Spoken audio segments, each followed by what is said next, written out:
Semangat pagi. Pagi hari ini kita akan membuat video mengenai keselamatan berkendara.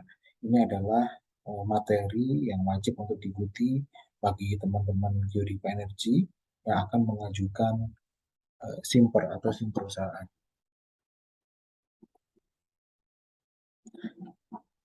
Adapun materi ini adalah berisi tentang tujuan dari keamanan berkendara, dasar hukumnya, statistik kecelakaan berkendara, statistik kecelakaan, tugas dan wewenang pengemudi, pre-trip baik itu pengemudi, kendaraan ataupun lingkungan, aturan berkendara, rambu-rambu lalu lintas, prasyarat simper, ataupun reward and punishment. Adapun tujuan dari keselamatan berkendara ini atau training ini adalah yang pertama adalah menurunkan resiko kecelakaan berkendara di area PT Geodipa Energi. Jadi bukan hanya di area WKP saja, tetapi juga terutama buat teman-teman yang menggunakan kendaraan operasional pada saat dia beraktivitas di dalam kegiatan operasional, itu juga termasuk. Dan juga meningkatkan pengetahuan pengemudi dalam berkendara secara aman. Selain itu juga membentuk pengemudi yang berpikiran untuk menurunkan risiko dalam berkendara. Selain itu juga membentuk pengemudi yang bertanggung jawab, profesional, sabar, dan defensif. Nah, memang kalau misalkan di Indonesia ya, atau teman-teman sekalian, saya tidak meragukan lah teman-teman itu profesional. Tapi pada saat di jalan, itu jalanan itu seperti apa ya, hutan rimba ya. Apalagi jalan-jalan di Indonesia, jalan-jalan di Dieng gitu kan. Nah, ini juga apa namanya, kadang-kadang kita terbawa emosi gitu ya. Nah, di sini kita pengen membentuk teman-teman itu, teman-teman pengemudi ini sabar dan berpikiran defensif, bukan berpikiran agresif di dalam berkendara. Selain itu juga untuk meningkatkan pengawasan di dalam berkendara, dan ini merupakan prasyarat simper dari PT Geodipa Energi Persero. Jadi kalau misalkan kita apa namanya ketahui di dalam safety bahwasanya kalau misalkan terdapat satu kecelakaan fatal atau satu kecelakaan besar atau yang mengakibatkan fatality atau kematian, sebenarnya itu sudah ada tanda-tandanya. Di mana untuk satu kecelakaan ini berdasarkan kajian ya atau data-data statistik ini hampir itu ada 600 insiden atau kecelakaan-kecelakaan kecil ya. Nah, jadi kita harus belajar bahwasanya pada saat kecelakaan-kecelakaan kecil ini bisa kita buat lesson learn, kita reduce dan kita tidak abaikan, maka kita akan bisa memotong atau mencegah terjadi kecelakaan besar. Jadi kita itu pengen teman-teman itu ya, teman-teman pengemudi benar-benar profesional lah gitu kan. Kalau bisa digambar ini kenapa saya hilangin kepalanya? Karena kalau misalnya saya kasih kepalanya gitu kan, sebenarnya nanti kepalanya ini ada di ID pecimper masing-masing itu ya. Jadi kelihatan ganteng gitu ya. Nah, ada pun dasar hukumnya adalah Undang-Undang Nomor 9 Tahun 2009 tentang lalu lintas dan angkutan jalan, Permen Hub 11 Tahun 2015 tentang penetapan batas kecepatan. Dan juga sebenarnya di sini ada juga prosedur-prosedur dari Unipa Energy, akan tapi belum dimasukkan. Kecelakaan berkendara. Sebenarnya gimana sih kecelakaan berkendara ini? Ya, ada berbagai hal yang bisa apa namanya terjadi kecelakaan. Salah satunya kalau misalnya kita masih ingat ya di Dieng itu ada kendaraan itu sampai rollover atau kendaraan sampai terbalik ya. Ini sempat kejadian di area Geodipa Energi Persero. Nah, ini juga di tol, banyak sekali kecelakaan-kecelakaan di tol ataupun juga beberapa kecelakaan yang sampai dia lompat daripada eh, apa namanya jalan gitu ya, keluar dari jalan. Dan ini juga ada di depan Energi Persero ya, pernah terjadi bukan di Geodipanya tetapi di jalan eh, menuju ke Geodipa dengan membawa barang-barang dari Geodipa. Ini alat berat ya, dia membawa loader. Nah, kadang-kadang itu kita itu sering tutup mata ya. Kita sering tutup mata bahwasanya kejadian-kejadian ini oh ya takdir, oh ya tanpa kita juga berpikiran bahwasanya sebenarnya kecelakaan-kecelakaan ini bisa dicegah, ya, bisa dicegah, dan kita bisa belajar dari semua kecelakaan-kecelakaan ini. Nah, adapun statistik kecelakaan, ya, berdasarkan di Indonesia, dari tahun 2016 sampai 2021, hampir 73% kecelakaan ini melibatkan kendaraan bermotor, terutama sepeda motor ya, sepeda motor.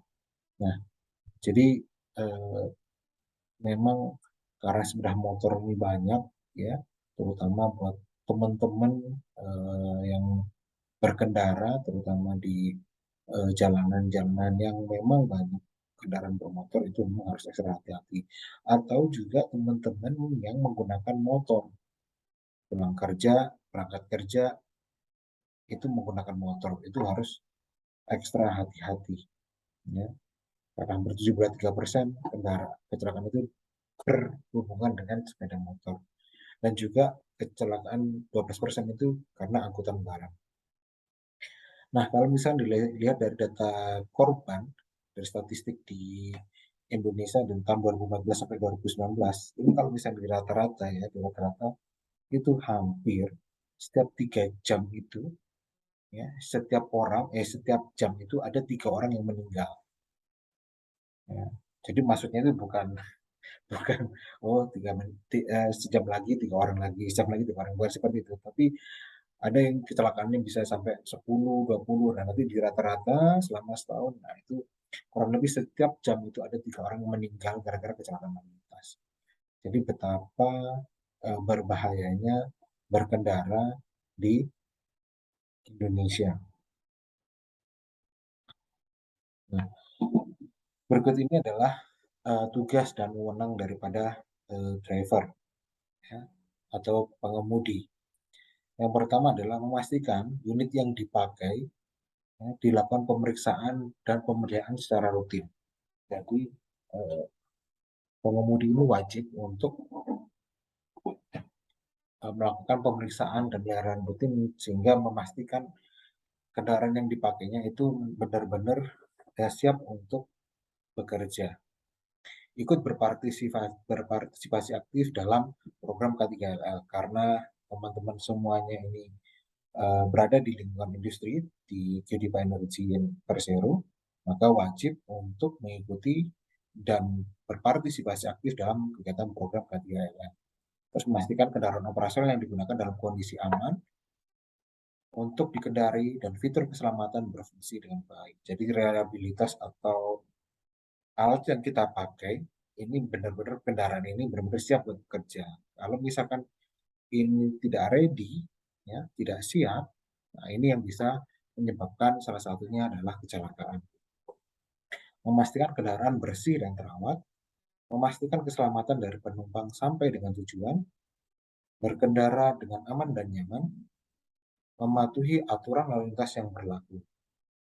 Ya. Jadi wajib mematuhi aturan lalu lintas yang berlaku di Indonesia. Adapun kewenangan dari driver adalah mengingatkan penumpang untuk mengikuti aturan keselamatan seperti apa, dilarang merokok, menggunakan safety belt, ya, itu teman-teman pengemudi atau driver, ya, itu eh, wajib ya untuk melakukan mengingatkan. Oh ya, saya sampai lupa. Nah, di sini kan tugas dari driver adalah memastikan keselamatan dari penumpang atau barang yang dibawa itu sampai dengan tujuan. Jadi keselamatan dari penumpang itu adalah tugas dari driver. Jadi jangan driver itu kalau misalkan banyak ya kecelakaan itu, ya yang meninggal siapa? Penumpangnya, penumpang sebelahnya, penumpang belakang, gitu kan. Drivernya aman. Ada beberapa yang banyak kecelakaan terjadi seperti itu. Jadi makanya di sini adalah keselamatan penumpang itu adalah tanggung jawab atau tugas dari seorang driver. Jadi driver itu wajib mengingatkan, ya, di sini wajib mengingatkan penumpang untuk mengikuti aturan keselamatan. Ya. Setiap pekerja, ya, stop pekerjaan pada saat kondisi tidak aman. Jadi kalau misalnya ada kondisi tidak aman, teman-teman punya kewenangan untuk stop. ya. Dalam artian misalkan ada kebakaran, ada kecelakaan di jalan gitu kan. Kalau misalnya memang tidak menginginkan, stop atau kembali ya, atau cari jalan yang lain. Jadi harus memastikan bahwasanya area yang akan dilalui, kegiatan yang akan dilalui itu benar-benar aman. Atau juga kalau misalkan kendaraan kita nggak aman, contoh ya bannya gundul, gitu kan, kita harus pergi ke Jakarta, gitu kan. Nah, ini kan sangat membahayakan. Nah, teman-teman itu bisa stop kerjaannya atau stop berkendara dan memastikan bahwasanya kendaraan yang akan dikendarai itu aman. Ya. Terus menentukan jalur berkendara yang aman dilalui dengan aman. Jadi itu wewenang dari seorang driver. Menolak penumpang yang tidak aman, misalkan berada di bak terbuka, membawa bahan-bahan B3 ya, yang sangat berbahaya itu di dalam kabin, ya, di dalam kabin penumpang. Itu juga driver juga punya wewenang ya untuk menolak. Ya. Jadi kalau misalkan memang dia itu bawa bawa barang gitu kan, ya gimana caranya? Ya, teman-teman harus tahu bahannya, bahan yang dibawa ini apa. Ya. Dan kalau misalkan memang apa namanya udah tahu, nah gimana penanganannya kalau terjadi sesuatu? Bisa nggak sih kalau misalkan bahannya ini bau gitu kan? Ya jendela harus dibuka gitu kan, jendela dibuka. Atau kalau misalkan memang apa namanya ada double cabin ya bisa pakai double cabin, tapi kalau misalnya tidak ada ya memang kacanya harus dibuka. Kalau misalnya nggak bisa, ada penumpang lain yang nggak bisa, ya udah itu tidak bisa dibawa gitu ya. Jadi keselamatan driver ya, keselamatan pengemudi dan keselamatan dari penumpang itu adalah yang utama. Nah, sebelum kita berkendara, ada pun beberapa hal yang harus dilaksanakan. Pertama adalah kesiapan dari driver, ya, kan? Atau kesiapan dari orangnya, personnya yang akan berkendara. Pastikan driver siap di dalam melaksanakan pekerjaannya. Di antaranya pertama, pastikan administrasinya cukup ya. Contohnya mesin, simper itu masih valid. Terus istirahat yang cukup. Nah, minimal 6 jam. Jadi semua yang berkendara paling tidak ya setiap harinya minimal itu 6 jam dia istirahat ya. Dalam kondisi eh, sehat ya, fisik, tidak stres, jadi sehat juga secara psikis. Jadi eh, jangan juga teman-teman lagi apa namanya lagi stres ya kan, lagi stres, lagi punya beban di rumah gitu kan, teman-teman memaksa untuk berkendara pasti itu akan tidak fokus ya. Terus pastikan tidak mengkonsumsi obat-obatan terlarang ataupun minuman beralkohol saat berkendara karena akan juga apa namanya mengurangi fokus dalam berkendara. Pastikan juga alat komunikasinya ini ready ya, misalnya baterainya dari handphonenya itu sudah siap full ya. Terus pastikan juga kalau misalnya teman-teman pengemudi ya administrasinya cukup apa misalkan uang jalannya itu juga harus apa disiapkan gitu ya. Kesiapan selama perjalanan misalkan gitu kan minuman, cemilan, ya. Memastikan manifest penumpang atau barang yang dibawa. Ini harus tahu nih penumpangnya jumlahnya berapa, barang yang dibawa jenisnya apa, ini harus tahu. Yang kedua adalah kita harus memastikan dari kesiapan dari kendaraannya atau mobil yang akan kita bawa. Ya, yang pertama adalah pastikan administrasinya, ya, surat-suratnya itu masih lengkap, masih valid, seperti STNK, KIR, ataupun mungkin juga emisi, itu juga masih valid. Melakukan pengecekan harian, ya, melakukan pre-trip inspection, ya, kalau misalnya di dalam kendaraan itu. Apa saja kita bisa melakukan pemeriksaan eksternal ataupun internal. Eksternal apa? Ya, tekanan ban, bodi, wiper, lampu, bak belakang, bawah, beban bawaan, dan lain-lain. Internal apa? Kabin, fuelnya, indikator-indikator, pedal, klakson, tas-tas lampu, tombol-tombol. Selain itu juga eh, pengemudi juga wajib untuk memastikan alat-alat emergensi tersedia. Contohnya apa? Dongkrak, ya, ban cadangan, kotak B3K, APAR. hal-hal yang memang wajib untuk tersedia di dalam kendaraan. Yang keempat adalah melakukan pemeriksaan mingguan atau bulanan sesuai dengan ketentuan. Melakukan perawatan yang berkala sesuai dengan manufaktur saat sudah mencapai waktunya, baik itu sisi waktu ataupun dari sisi uh, kilometer ya. Terus yang keenam adalah modifikasi ya. Jadi kendaraan ini tidak dimodifikasi yang membahayakan. Ya, contohnya apa? Mobilnya diceper ya kan, ataupun direndahin gitu kan, atau pakai apa namanya knalpot brong gitu kan. Nah, jadi dipastikan bahwasanya modifikasi itu tidak membahayakan ya. Ya, jadi harus persetujuan dari HSE saat melakukan modifikasi. Contohnya apa? Misalkan penambahan towing ya, ataupun bumper itu juga pastikan bahwasanya bumper dan ini masih dalam eh, apa namanya tidak berbahaya. Selain itu juga kita harus memastikan kesiapan lingkungan. Yang pertama mungkin harus memahami semua fitur-fitur dari kendaraan yang digunakan. Jadi pengemudi itu harus tahu fitur-fiturnya saat akan berkendara. Dan setiap kendaraan itu ada yang sama, yang general, ada juga yang berbeda. Contoh yang sama apa ya, pedal gas, pedal rem, pedal kopling, kan? Tapi itu buat yang manual, ada juga yang buat matic, ya. Nah, itu pedal gas sama pedal kopling, pedal gas sama pedal rem, ya. Nah, harus tahu fitur-fiturnya. Mungkin berbeda kalau misalkan teman-teman terbiasa dengan mobil apa Honda, gitu kan. Kadang-kadang itu tidak ada headremnya, bukan tidak ada remnya, maksudnya handremnya tidak di tangan, tapi dia ada di kaki, ya kan, ada di kaki. Nah itu juga harus tahu lah semua fitur-fiturnya, terutama fitur-fitur keselamatan dan fitur-fitur berkendara. Ya. Pastikan ini lampunya gimana, ya kan, wipernya seperti apa, itu harus tahu terlebih dahulu, cek terlebih dahulu. Terus yang kedua adalah men-setting tempat duduk dan kemudi dengan posisi ergonomi. Tujuannya apa? Misalnya pada saat kita berkendara itu pada saat jangka waktu lama kalau kita tidak ergonomis itu akan membuat badan kita itu tidak nyaman. Ya. Apalagi kalau misalnya kita berkendara dalam jangka waktu lama, misalnya sejam, 2 jam, ya, 3 jam, atau bahkan 4 jam. Gitu kan. Nah ini harus diatur, di-adjust ya duduknya, ya kan? Bisa naik atau turun gitu kan, maju depan, maju apa mundur gitu kan, atau juga mungkin dari setirnya ini harus eh, apa ya bisa detail apa enggak gitu kan, jadi posisinya benar-benar nyaman ya ergonomis.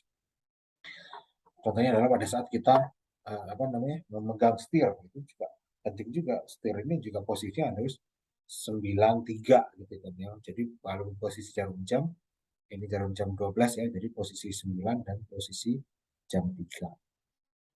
Terus juga selain itu kita juga pastikan pengeluaran kaca spion ya, baik itu kaca spion samping ataupun kaca spion tengah untuk meminimalkan terjadinya blind spot ya.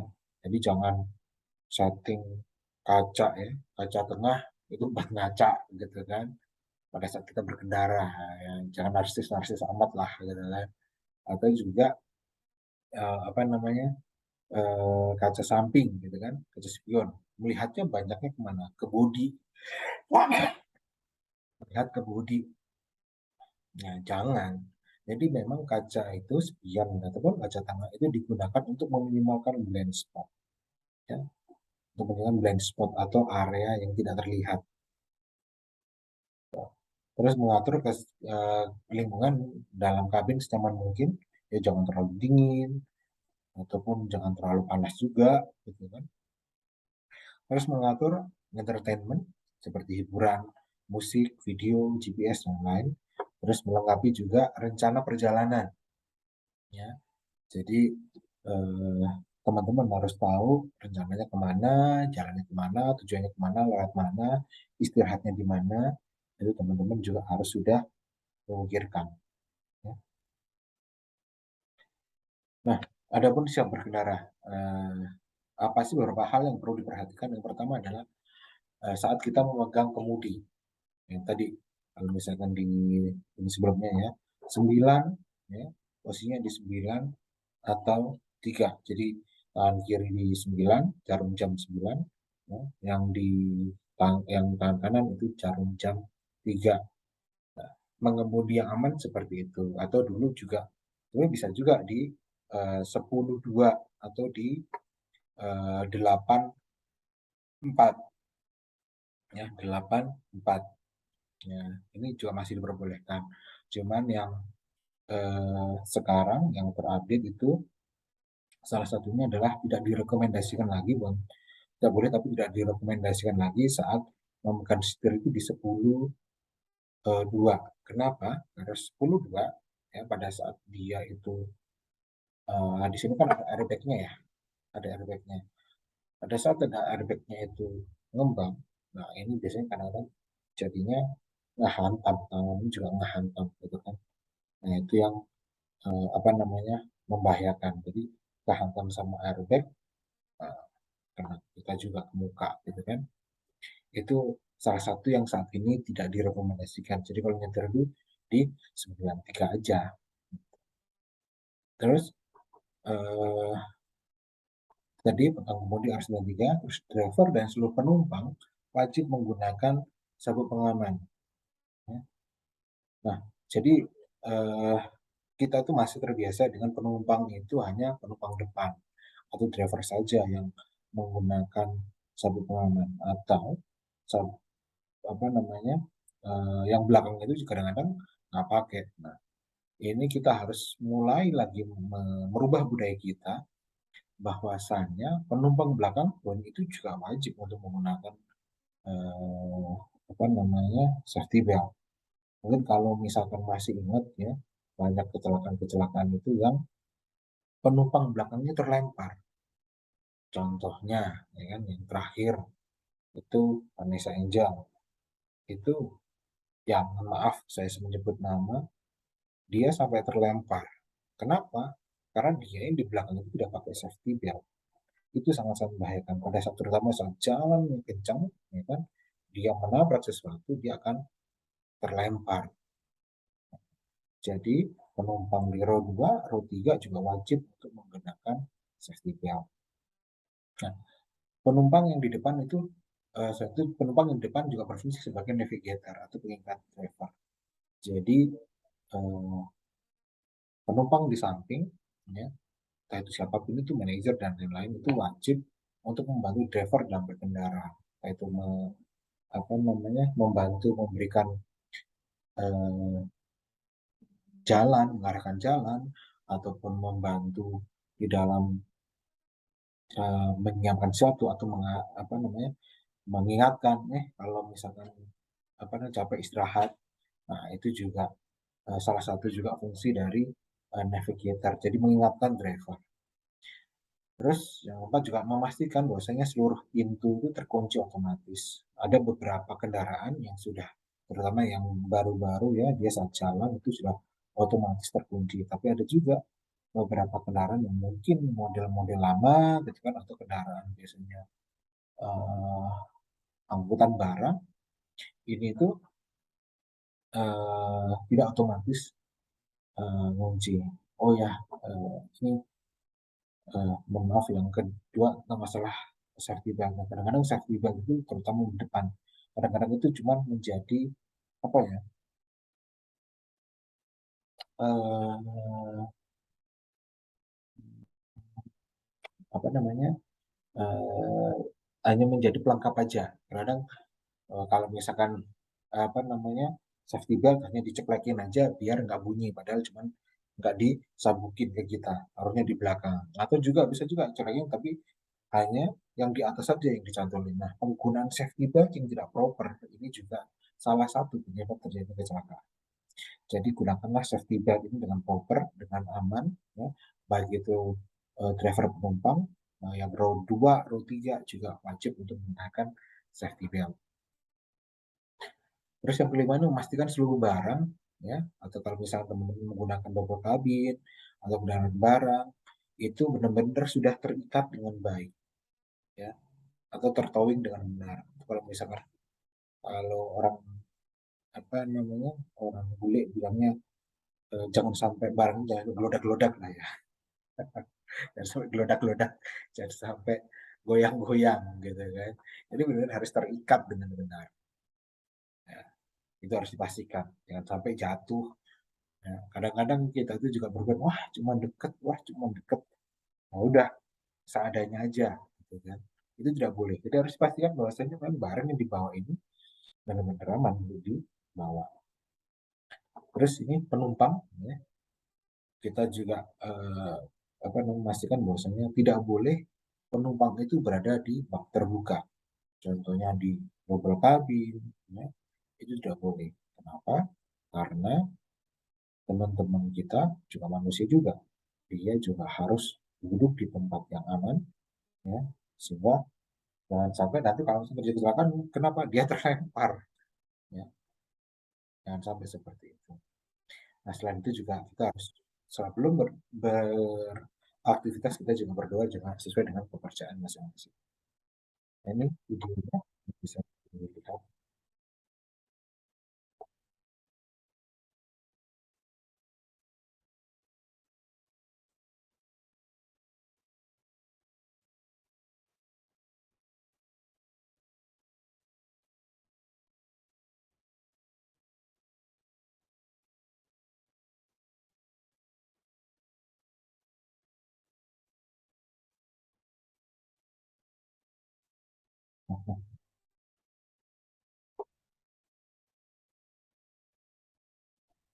Ya, ya itu tadi ya.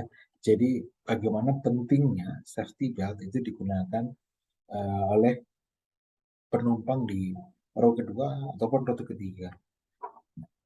Ada pun beberapa aturan berkendara juga, ya. Salah satunya penggunaan klakson, sirene atau rotary lamp.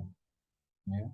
Jadi kita juga ingin apa namanya eh, merubah budaya kita. Salah satunya ini sebenarnya budaya ini biasanya digunakan di tambang-tambang, ya. Tapi hal ini juga sebenarnya penting juga. Salah satunya adalah kita memberikan isyarat atau klakson. Jadi klakson ini digunakan yang pertama mungkin pada saat kita akan start kendaraan, kita klakson satu, tin, ya. Kita apa? Menginformasikan ke di sekitaran kita, ya, di sekitaran kita agar aware maksudnya, oh ini kendaraan ini akan mulai di start. Pada saat kendaraan akan maju, diklakson berbunyi tin tin, ya. Ataupun kendaraan mundur, diklakson 3 kali, tin tin tin, ya, 3 kali. Tujuannya apa? Ya itu memberikan isyarat buat yang ada di sekitar kita. Tidak semua kendaraan itu, terutama mungkin kalau kendaraan yang baru ada ya difasilitasi misalnya untuk apa namanya eh, reverse, ya, pada saat kita akan mundur gitu kan, itu ada signalnya nit nit nit kayak gitu kan, tapi tidak semua kendaraan seperti itu, ya, terutama kendaraan barang biasanya tidak ada, gitu ya. Nah itu juga apa namanya salah satu sign kita untuk memberitakan orang di sekitar kita supaya aware, maksudnya oh kita akan mundur gitu kan. Jadi kendaraan itu tidak digunakan untuk membuka jalan saat kita wah berkendara untuk membuka jalan, bukan seperti itu, ya. Terus sirine pada ambulan itu juga digunakan pada saat merespon terjadi kecelakaan atau membawa pasien yang mengancam jiwa. Rotary lamp juga wajib digunakan pada saat membawa eh, pasien, ya, di ambulans atau juga eh, membawa kalau misalnya kendaraan barang saat membawa barang itu juga bisa digunakan. Cuman rotary lampnya beda loh ya kalau misalkan untuk mobil penumpang atau bawa barang, dia rotary lampnya itu adalah yang berwarna kuning. Nah ini video yang mungkin eh, informasi mengenai eh, jenis sirine, ya, yang dari eh, Mas di Jawa Tengah.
Ya, itu tadi eh, apa namanya informasi mengenai suara dari sirine yang digunakan.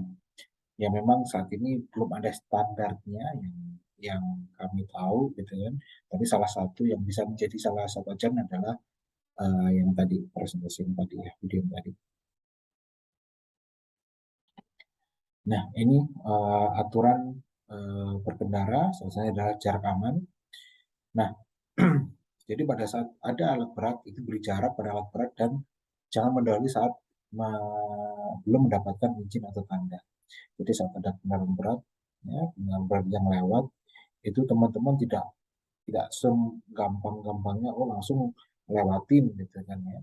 Karena kenapa? Ini sangat berbahaya. Karena saat kendaraan berat itu sangat handlingnya itu mungkin berbeda ya, dan manuvernya akan susah lah gitu kan. Apalagi kalau misalnya kendaraan berat membawa beban berat, itu juga harus lebih hati-hati. Jadi beri jarak. Ya. Terus jarak berkendara pada saat berhenti di lampu merah ya, atau antrian adalah memberi jarak untuk manuver. Jadi kadang-kadang kita itu saat berhenti di lampu merah, gitu kan, kita terlalu mepet, ya kan, terlalu mepet, sehingga kita pada saat terjadi sesuatu kita nggak bisa manuver. Nah, jadi kita harus memberi jarak ya agar kita bisa manuver. Ya meskipun ya aplikasinya kalau misalnya di jalanan umum itu kita udah kasih jarak motor yang masuk, ya kan. Bagaimana kalau motor yang masuk? Ya paling tidak kita bisa apa namanya kita bisa ngasih jarak manuver lah buat mobil yang di depannya. Dia motor akan lebih gampang lah manuvernya, dia bisa cepat keluar ya. Tapi kalau mobil kalau sudah terlalu mepet itu akan susah manuvernya, mundur itu pasti akan mentok yang di belakang. Jadi kita harus kasih jarak aman atau jarak manuver dengan mobil yang di depan. Jadi jangan agresif. Kalau mepet itu agresif gitu. Jadi kita harus berpikiran defensif. Nah, pada saat berkendara di jalan raya juga kita harus minimal 3 detik ya untuk light vehicle atau kendaraan ringan, contohnya apa Innova, double cabin dan lain-lain. Atau 5 sampai 8 detik untuk heavy vehicle, contohnya adalah apa eh, trailer, ya, tronton. Pada saat bawa itu harus kasih jarak di depannya itu ya, 5 atau 8 detik kalau mobil berat. Jadi gimana cara ngitungnya? Ya 1001, 1002 bisa seperti itu atau 1, 2, 3. Kita kasih patokan mobilnya udah sampai situ, itu 1, 2, 3. Nah kalau jaraknya 3 itu aman ya. Yang beri jarak aman juga saat berpindah jalur. Ini di video bisa kita lihat.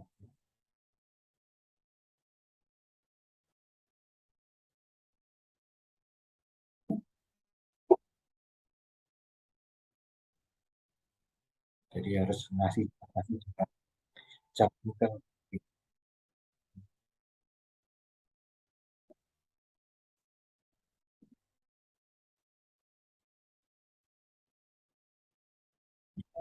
Tidak punya waktu untuk reaksi.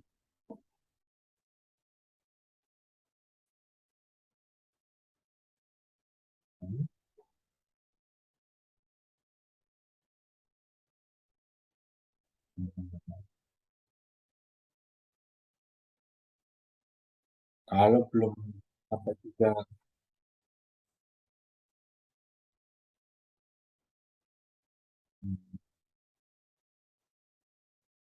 Oke, itu ya.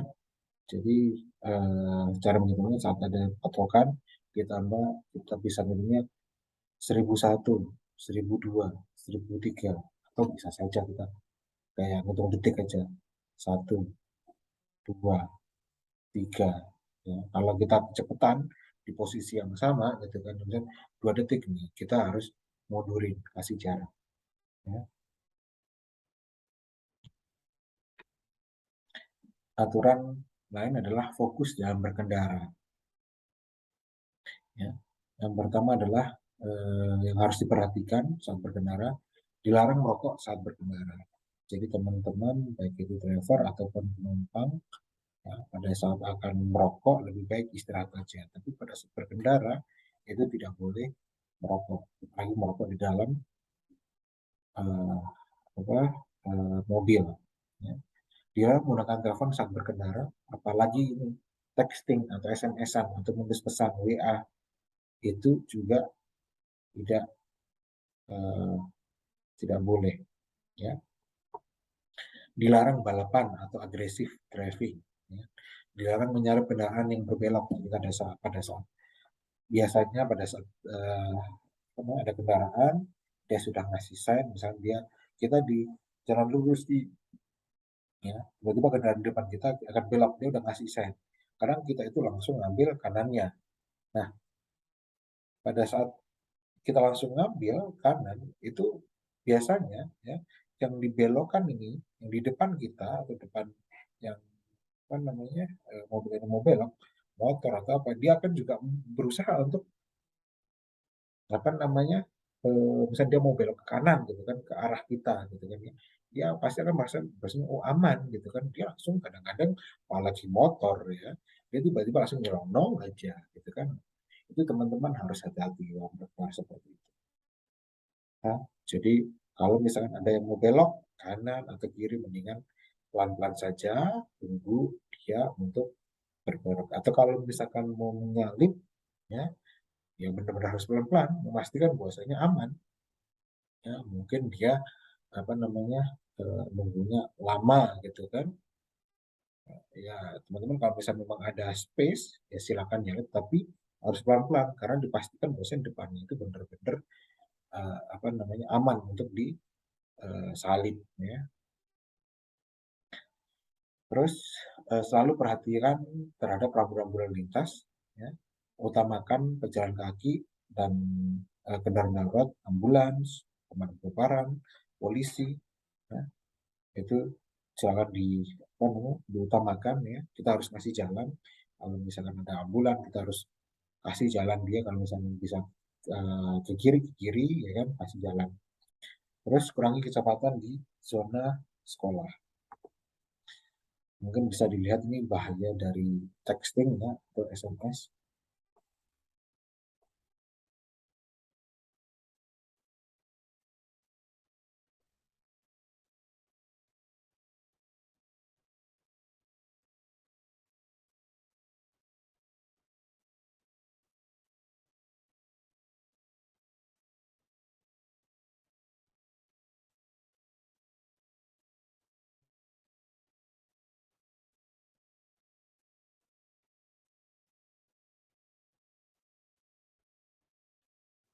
Ya, jadi kalau kata polisinya lebih baik saya kasih tiket, ya, atau tiket itu tilang, ya, daripada dia berkendara tidak aman yang mengakibatkan nyawanya akan melayang. Oke. Nah, penggunaan lampu, ya. Beberapa aturan dalam menggunakan lampu, ya, yang pertama adalah tidak menggunakan lampu high beam saat berpapasan atau berada di belakang mobil karena silau, ya, pada saat kita mungkin di jalan kosong, ya, kita kasih high beam atau lampu jauh apa-apa, tapi pada saat dekat, ya, ada terlihat ada mobil di depannya, itu jangan dikasih high beam. Kenapa? Silau. Pada saat silau jalanan sempit itu bisa terjadi yang namanya kecelakaan, ya, apalagi di eh, mobil misalnya kita di belakang gitu kan, kasih high beam, ya, itu juga membahayakan juga. Terus gunakan lampu fog pada saat berkabut. Jadi pada saat berkabut, eh, kita kalau misalnya kita lagi menggunakan lampu besar, ya, biasanya warna putih itu akan mantul gitu kan. Ya, jadi menggunakan lampu fog sehingga itu akan lebih membantu, ya. Dan juga kalau misalnya berkabut, ya, bukan hanya lampu, tapi kecepatan juga harus dikurangi. Ya. Terus gunakan lampu sen saat akan berbelok ke kiri dan ke kanan. Nah, gunakan lampu hazard pada saat berhenti di tepi jalan tol. Maksudnya kalau misalnya kita ngasih lampu hazard, ya, bahaya, ya kita harus minggir. Ya, buat teman-teman semuanya, ya, yang Kita harus merubah culture ya. Kadang-kadang kita itu saat kita jalan di perempatan nih, mau jalan lurus, kita ngasih lampu hazard. Maksudnya, oh jalan saya lurus gitu kan ya. Atau kalau misalkan kita lagi apa namanya hujan deras, ya kan, kita tuh berkendara gitu kan ya, dengan ngasih lampu hazard. Nah, nah itu malah membahayakan. Kenapa? Karena pada saat kita menggunakan lampu hazard dan itu tetap berjalan gitu kan, itu akan membahayakan yang di belakang. Nggak tahu yang di belakang teman-teman itu mau kanan atau kiri ya. Itu yang tidak apa namanya yang harus dirubah kita. Kadang-kadang kita nggak bisa merubah orang lain berkendara, tapi di GDP aturannya seperti itu. Jadi teman-teman harus mengubah mindsetnya saat kita mungkin berkendara di arah kabut, ya kurangi kecepatannya. Hidupkan lampu sehingga lampu apa namanya stop lamp kita di belakang itu nyala, gitu kan, lampu kotanya lah, gitu kan, nyala. Itu juga bisa menjadi apa namanya penanda. Jadi kalau misal mau nyalip kanan, nyalip kiri, ya gunakanlah sen. Ya. Terus mobil tidak boleh menggunakan rotor ataupun strobo. Ya.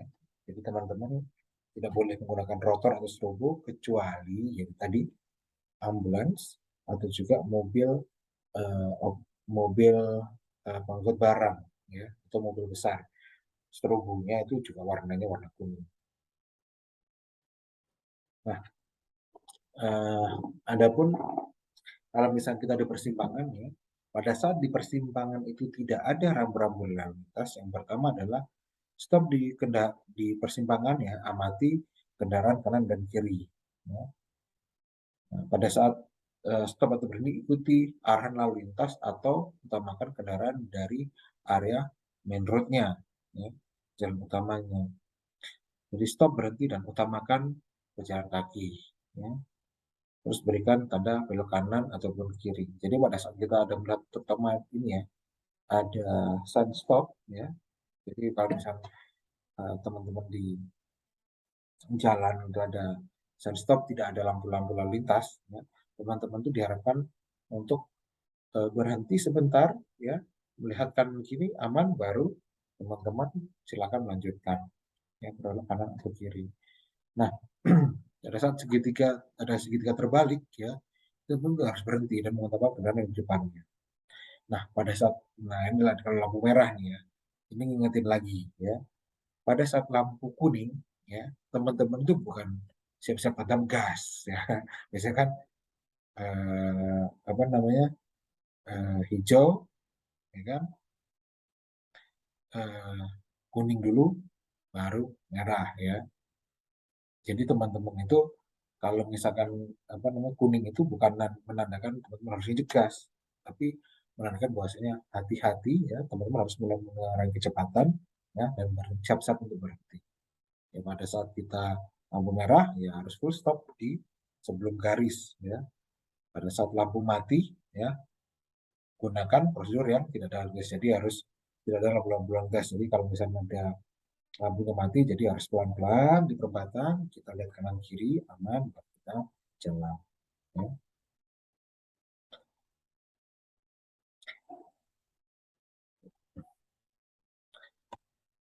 Oh, iya.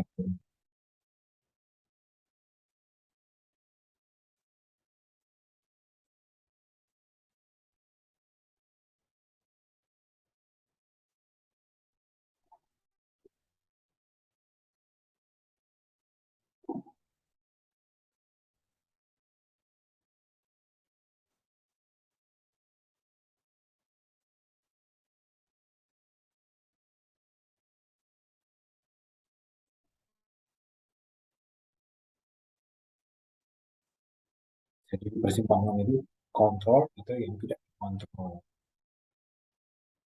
Nah, kalau misalkan berkontrol itu berarti ada tanda kapasitas atau stop. Dan kalau misalkan tidak berkontrol itu ada tanda-tanda segitu.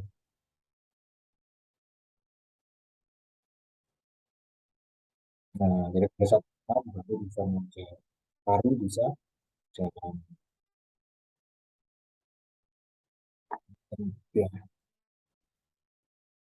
Nah, Nih pada saat parkir ya, teman-teman yang berkendara, yang mengendari kendaraan selama terus-menerus selama 2 jam atau 4 jam itu wajib untuk istirahat di area yang aman. Kenapa 2 sampai 4 jam? Karena memang standarnya agak sedikit berbeda. Kalau di Eropa kalau selama 4 jam, di Amerika 2 jam. Tetapi ini bukan berarti saya harus kalau ngantuk-ngantuk belum 2 jam belum bisa istirahat. Enggak. Kalau misalkan memang merasa capek, ya silakan istirahat dulu. Peregangan, ya, peregangan, istirahat dulu sebentar. Kalau misalkan benar-benar ngantuk, ya, ya tidur, ya, atau ya minta digantikan. Tapi yang menggantikan juga harus tidak ngantuk, gitu kan? Benar-benar harus fit, ya. Nah, di mana sih teman-teman itu eh, parkir yang aman? Yang pertama adalah gunakan di area parkir yang tersedia. Yang ada tandanya P parking. Ya, selalu gunakan parkir mundur atau reverse parking. Tujuannya apa? Kalau misalnya terjadi emergency, kita gampang untuk keluar. Terus pada saat eh, parkir yang paralel gitu kan harus beri jarak antara mobil depan dengan belakang. Ya, nah kalau misal parkir di area apa namanya di area MCC ya, di area parkir di area MCC, parkir di area PET, power plant ataupun di kantor ya, itu dilarang parkir di dekat sumur ya, atau area MCC bangunan building gitu kan yang electrical atau ada fuel storage ya, parkirlah di area yang aman. Terus gunakan parkirlah di area datar ya, kalau misalkan memang di area miring gunakan pengganjal ya. Mungkin kalau mobil-mobil yang ringan sekarang tidak perlu pengganjal ya, kayak misal bisa pakai handrem ya kan. Tapi kalau misal untuk mobil-mobil yang angkutan barang, terutama yang besar, ya, itu juga mungkin diperlukan yang namanya jok, ya, terutama di area miring. Terus nih, dilarang istirahat atau tidur di dalam mobil. Kenapa kok dilarang istirahat atau tidur di dalam mobil? Karena bahaya dari apa namanya? Oh, maksudnya di sini tidur atau istirahat ini dengan menyalakan mobil dengan mesin menyala ya. Jadi dalam artian kadang-kadang kita itu eh, terbiasa dengan apa namanya, waduh ini lagi panas gitu kan, kita tutup apa kacanya, kita tidur di dalam gitu kan. Nah itu membahayakan. Kenapa? Karena ada kemungkinan ya karbon monoksida ya, hasil pembakaran yang dikenal itu bisa masuk ke dalam kabin. Kalau masuk ke dalam kabin, nah apa yang dirasakan? Bisa sakit kepala, pusing, ngantuk gitu kan, mual, ya kan? Lama-lama ngantuk, ngantuk, ngantuk, ngantuk, ya tidur selamanya, gitu kan, meninggal. Banyak kasus-kasus lah, gitu kan ya, yang mungkin di mobil-mobil bergoyang, gitu kan, di Ancol, di mana, gitu kan, tiba-tiba apa namanya meninggal, gitu kan. Kelihatannya tidur, mobilnya nyala, rupanya adalah CO-nya masuk. Nah, itu teman-teman dilarang ya untuk istirahat atau tidur dengan mesin yang menyala. Bagaimana kalau misalkan pengen istirahat gitu kan ya, ya mesinnya jangan menyalakan, matikan. Ya. Selain itu juga uh, di sini juga kita harus merubah mindset juga bahwasanya mobil yang lebih daripada 5 menit, ya misalkan kita berhenti nih 5 menit berhenti gitu kan ya, berarti terus sudah mendingan dimatikan. Ya. Kenapa? Kita mengurangi emisi. Ya, kita harus mendukung lah apa namanya mengurangi gas rumah kaca karena kita listrik ya udah menghasilkan listrik yang bebas emisi, ya malah mobil yang kita gunakan itu menghasilkan emisi gitu. Ya kita gunakan semestinya aja lah. Ya kita kurangi emisi, kita dukung apa namanya pengurangan pemanasan global. Nah ini aturan batas kecal berkendara yang maksimal di tol ya, itu 100 km per jam, maksimal 80 km per jam itu untuk antar kota, 50 km per jam itu di pemukiman, ya, di perkotaan dalam kota, 30 km itu di pemukiman dan zona sekolah. Nah, khusus di area GDIPA, ya di area operasional, power plant, dan lain-lain, itu kecepatan maksimal adalah 20 km per jam. Ya, 20 km per jam. Mungkin ada juga di jalan inspeksi, ya, jalan inspeksi kita. Bukan jalan umum ya, tapi jalan inspeksi itu juga 20 km per jam. Ya. Nah, adapun sopan santun di dalam berkendara adalah yang pertama adalah memberikan akses kepada kendaraan prioritas, tidak bercanda berlebihan, ya, saat berkendara jangan bercanda berlebihan karena atau biasanya horse playing gitu ya, kalau bahasa Inggrisnya horse playing, bercanda berlebihan, nah ini bisa menyebabkan pertengkaran. Terus buka kaca pada saat ada pemeriksaan baik itu dari security ataupun di lingkungan sekitar yang di kampung. Terus suara, ya, harus kurang daripada di kabin itu kurang daripada 85 desibel. Kurang kecepatan saat ada genangan terutama di perkampungan ya. Jadi jangan sampai kita kuncung jadinya nyemprot gitu kan ke mungkin di rumah atau orang yang ada di sekitar kampung. Nah, terus memberikan senyuman kepada petugas yang melakukan pemeriksaan. Nah, ini adalah salah satu bahaya ya dalam berkendara. Salah satunya adalah apa? Fatigue atau kelelahan. Ya, yang bisa dilihat videonya.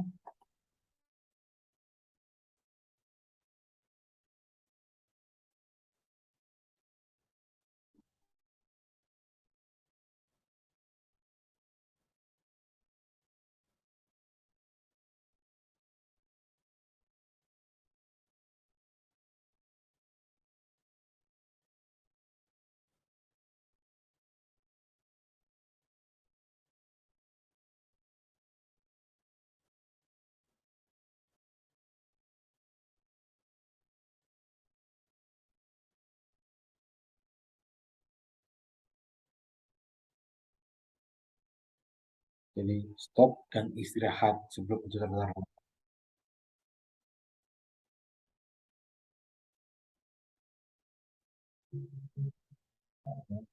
Teratur setiap hari harus apa? Minimal adalah pada saat kita apa kan? Nah, ini bisa slow reaction saat buat mikir semuanya tes. Nah, akan berkurang ya. So, reaksinya akan berpikirnya juga akan berkurang.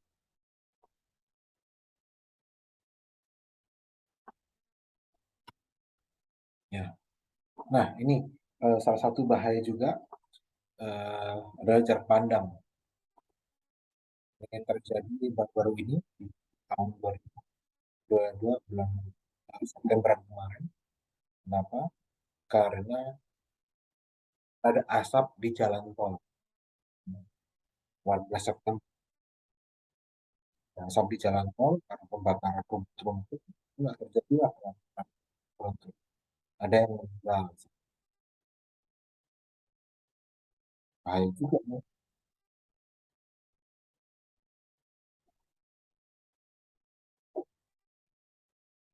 Pada saat lonjakan rendah, ya, stop, berhenti bahayanya.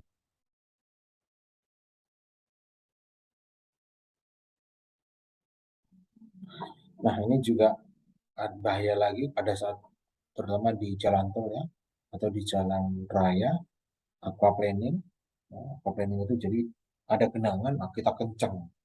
Pada saat kencang itulah kita nggak bisa apa namanya eh, menghandle ya, menghandle kendaraan kita ya, secara bahasa.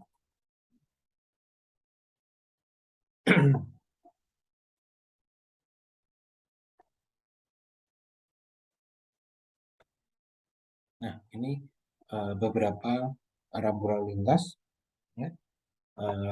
Yang pertama adalah rambu peringatan yang harus kita ikuti ya. Jadi rambu peringatan itu adalah untuk memberikan peringatan adanya bahaya di depan kepada pengguna jalan. Jadi ada bahaya nih di depan. Nah, jadi biasanya adalah warnanya itu dasarnya itu adalah berwarna kuning dan arahnya itu ya dia ngasih arah eh, apa namanya tulisannya itu arahnya atapannya itu berwarna hitam. Ya. Adapun juga rambu larangan. Rambu larangan itu menunjukkan perbuatan yang dilarang dilakukan oleh pemakai jalan. Ya, contohnya, oh ada mobil dicoret, gitu kan? Nah, truk dicoret berarti mobil barang dilarang masuk. Ya rata-rata itu apa namanya dasarnya itu berwarna putih ya dan tulisannya berwarna hitam itu merah. Nah, adapun juga rambu perintah. Jadi rambu perintah ini menyatakan perintah yang dilakukan oleh pemakai jalan. Ya, jadi contohnya ini gitu kan ya. Ini ada wajib untuk mengikuti salah satu arah. Jadi dasarnya itu biasanya biru dan tulisannya itu warna putih ya. Ataupun rambu-rambu petunjuk gitu kan. Nah ini uh, bisa hijau, ada beberapa juga yang berwarna lain juga. Nah ini adalah prasyarat simper di PT Gedipa Energi. Ya. Setiap orang yang beraktivitas di Gedipa Energi dan menggunakan kendaraan operasional harian wajib untuk mendapatkan simper ya, atau surat mengemudi perusahaan. Adapun prasyarat mendapatkan simper adalah mempunyai SIM valid A, yang ya, SIM-nya masih valid ya, baik itu SIM A ataupun B1. Terus lulus ujian simper minimal 80%. Lulus ujian praktek ya, sertifikat atau kalau misalkan punya sertifikat DDT, ya, Defensive Drive Training, itu bisa diajukan juga kalau misalkan masih valid, ya, jadi nggak perlu lagi ujian praktek. Terus pengajuan simpan di PT Gedipa Energi dapat diajukan ke ASSE, ya, dan masa berlakunya adalah 2 tahun. Adapun di sini reward and punishment-nya ya, jadi ada pelanggaran ringan, ada pelanggaran sedang, dan ada pelanggaran berat. Ya.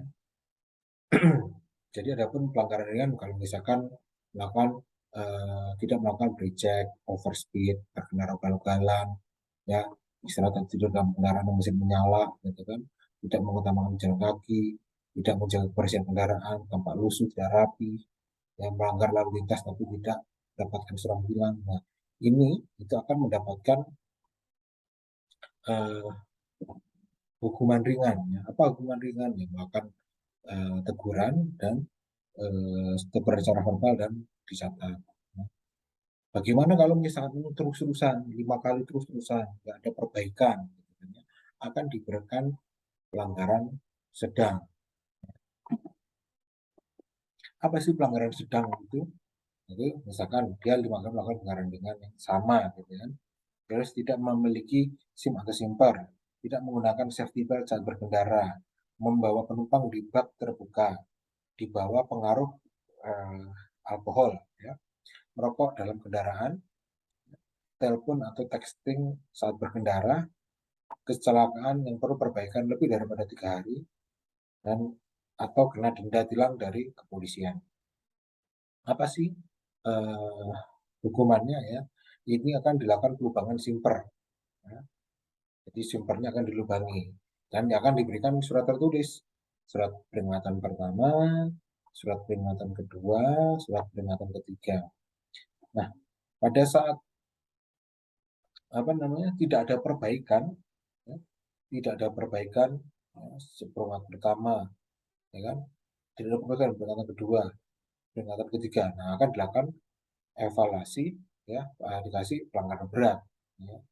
Dan kalau misalnya setahun ini, ya, misalnya oh ada kena lubang 1, gitu kan, lubang 2, ya, kan, dilakukan evaluasi simper. Ya.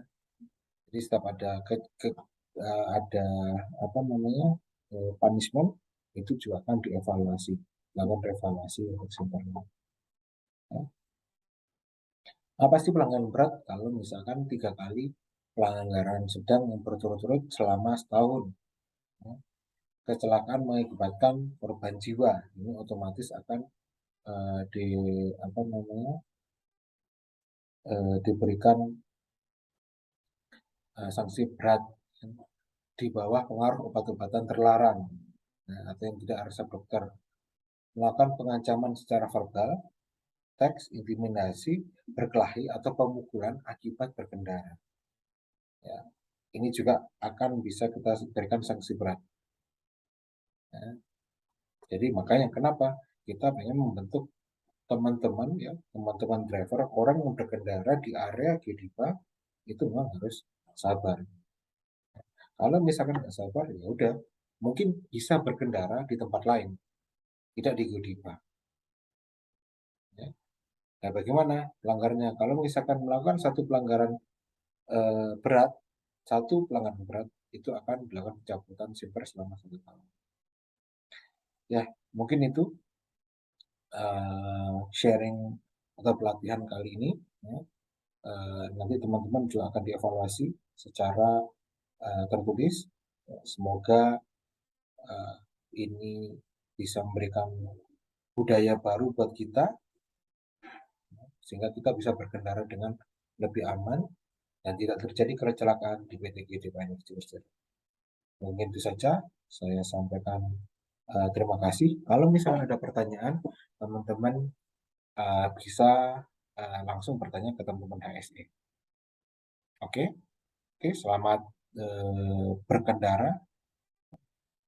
Berkendara dengan aman, bertanggung jawab, profesional, sabar, dan defensif. Geodipa bisa.